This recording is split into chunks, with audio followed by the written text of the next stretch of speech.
Qui ne me connaissent pas, je suis tout simplement Samuel Boumso, l'immigrant africain, cet étudiant camerounais résident à Riga, basé en Lettonie, qui a décidé tout simplement de parler de l'immigration, d'aider un maximum de personnes à rejoindre eux également ce pays ou alors tout autre pays de l'espace Schengen. Donc, si c'est la première fois ici, n'hésitez pas de vous abonner, mais surtout de laisser en commentaire toutes vos différentes questions.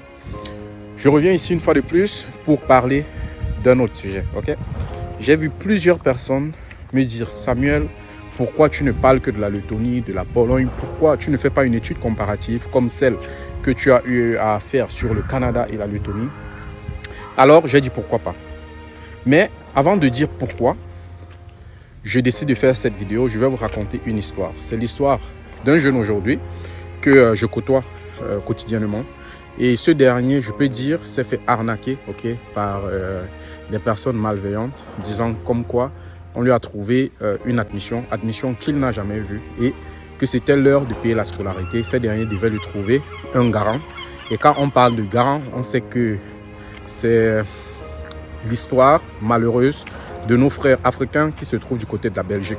Parce qu'il y a de cela moins d'une année ou alors une année et demie, il y a eu beaucoup du sale de ce côté. Beaucoup d'étudiants africains se sont fait arnaquer. Beaucoup ont eu l'autorisation directe de quitter le territoire parce qu'ils se sont fait fournir des fausses prises en charge. Il y avait des Africains, Camerounais notamment, qui faisaient les prises en charge pour 10 étudiants, alors que nous savons que c'est impossible. Mais ces derniers, étant donné qu'ils sont à la recherche effrénée du profit, des gains, rapidement, ils ne veulent pas aller step by step. Eux seuls savent pourquoi. Ils ont pris de l'argent aux étudiants, tout en oubliant que l'immigration finit toujours par checker ce type de documents.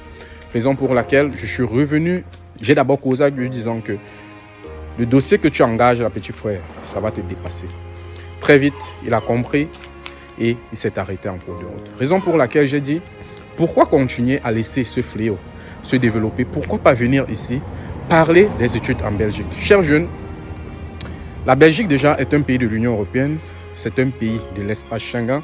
Donc oui, si vous voulez continuer vos études, c'est un des pays qui accueille un grand nombre d'étudiants africains chaque année.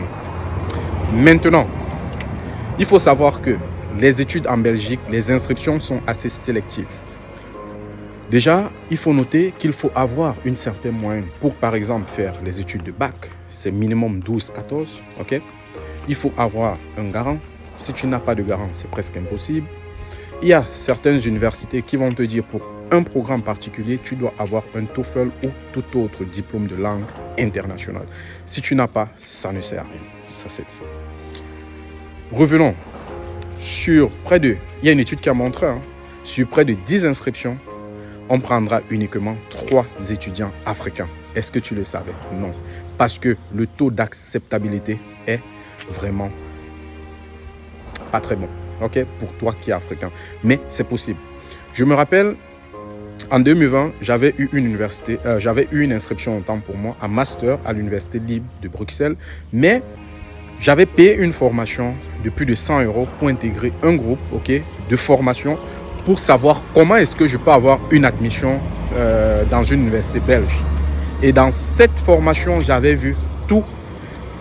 Et alors là, tout. J'avais vu des murs et des pas murs. Vous avez un individu qui dit vous prend la formation sans vous dire ce qui vous attend. Avant de le contacter, vous payez d'abord son argent. Il ne discute pas avec vous. Et maintenant, quand vous intégrez la formation, il vous envoie tout simplement vos vidéos. Ces vidéos, autant pour moi, vous allez suivre. Et si vous avez une question, à peine même si vous répondez. Et malheureusement, cette aventure s'est vite arrêtée parce que j'avais posé 2-3 questions. Je suis assez chaud, il ne m'a pas répondu. J'ai dit ce que je pensais. On m'a banni du groupe. Et c'est comme ça, même cette inscription que j'avais obtenue, je n'ai pas voulu aller de l'avant parce que c'était une très mauvaise expérience. Et j'ai préféré la voie de la Lettonie qui était pour moi beaucoup plus facile et accessible. Raison pour laquelle aujourd'hui je suis en Lettonie et je suis rentré, je pense c'était en février, je suis allé du côté de Bruxelles juste pour visiter et je vous dis, j'ai eu de la nausée parce que Bruxelles c'est du gros n'importe quoi. Ceci étant, là je vais au magasin, le magasin il est juste là mais je profite pour faire la vidéo.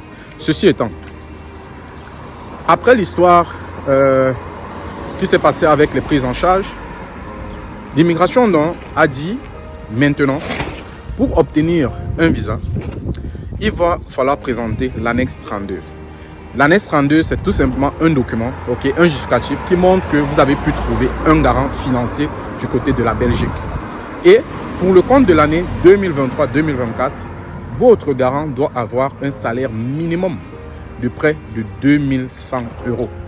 Je dis bien salaire minimum. Ça veut dire si on enlève les taxes ou alors on ajoute les taxes pour avoir le brut, il doit être autour de 2500, 2600.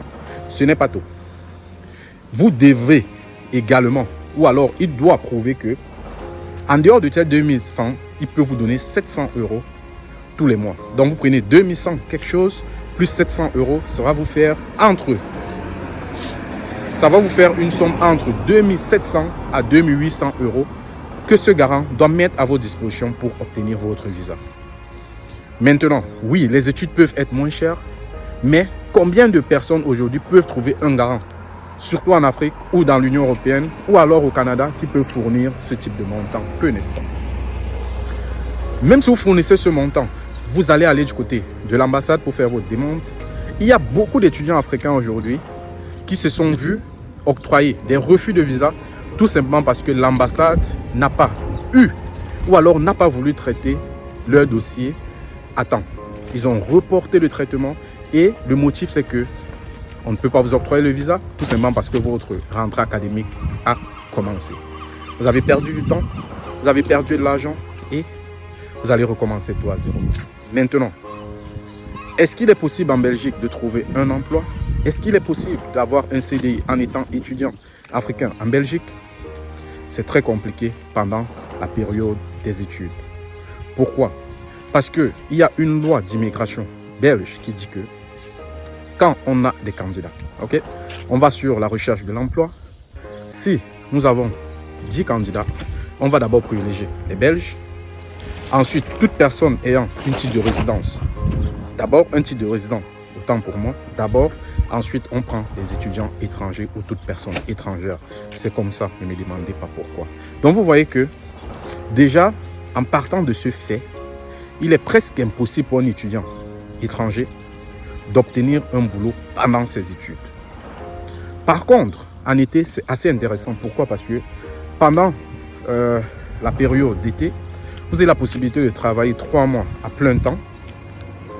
Et pendant ces 3 mois, vous pouvez avoir l'argent pour financer votre train de vie et pourquoi pas votre loyer pour toute une année académique. Maintenant, je n'ai pas dit que ce n'est pas possible, que c'est impossible d'avoir un boulot pendant vos études. Je ne l'ai pas dit. Il y a des personnes qui s'en sortent à travers des petits boulots. Voilà, ils s'en sortent, pourquoi pas? Parce que j'ai beaucoup de personnes avec qui je discute actuellement qui sont en Belgique et ils me disent Samuel, c'est vrai, c'est difficile, mais nous essayons de trouver des petits moyens. A contrario, en Lettonie, c'est vrai, le salaire horaire n'est pas trop élevé comme en Belgique, mais ici, quand même, vous avez la possibilité de trouver votre CDI. Si vous avez de l'expérience, il est possible de le décrocher directement dans votre domaine d'études. Il est possible d'avoir un poste de responsabilité si vous avez des notions solides dans votre domaine.